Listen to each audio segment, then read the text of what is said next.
Praise the Lord. Hallelujah. ഇന്ന് ദിവസം പ്രഭാഷകൻ 3:18-19 തിരുവചനത്തിലൂടെ ഈശോ നമ്മോട് സംസാരിക്കുകയാണ്. നീ എത്ര ഉന്നതനാണോ അത്രമാത്രം വിനീതനാകുക, അപ്പോൾ കർത്താവിൻ്റെ കൃപയ്ക്ക് നീ പാത്രമാകും. പ്രിയപ്പെട്ടവരെ, ഇന്നത്തെ തിരുവചനത്തിലൂടെ നമുക്ക് കാണുവാൻ സാധിക്കും, ഈശോയുടെ കൃപയ്ക്ക് പാത്രമാകുന്ന വിധത്തിലുള്ള ഒരു തിരുവചന ഭാഗത്തിലൂടെ ഈശോ നമ്മെ കൊണ്ടുപോകുകയാണ്.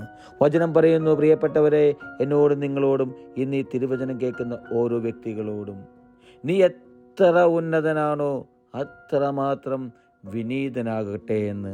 പ്രിയപ്പെട്ടവരെ, ഞാനും നിങ്ങളുടെയും നിങ്ങളുടെയും ജീവിതത്തിൽ പല മേഖലകളിലും ഉന്നതനായിരിക്കാം.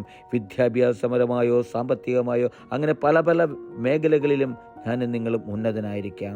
പക്ഷേ വചനം പറയുന്നു, ആ ഉന്നതത്തിൽ നിന്ന് ഇറങ്ങി വന്ന് എത്രയധികം വിനീതനാകാൻ എനിക്കും നിങ്ങൾക്കും സാധിക്കുന്നുവോ, എത്രയധികം എളിമപ്പെടുവാൻ സാധിക്കുന്നുവോ, അപ്പോൾ ആ നിമിഷം തിരുവചനം പറയുന്നു, കർത്താവിൻ്റെ കൃപയ്ക്ക് നീയും ഞാനും പാത്രമാകുമെന്ന് ഈശോ പറയുകയാണ്. പ്രിയപ്പെട്ടവരെ, എളിമപ്പെട്ട് ഈശോയുടെ മുമ്പിലേക്ക് വരുമ്പോൾ നമുക്ക് കാണുവാൻ സാധിക്കും. ദാനിയേലിൻ്റെ പുസ്തകം 10-12 തിരുവചനത്തിലൂടെ വചനം പറയുന്നത് എങ്ങനെയാണ്?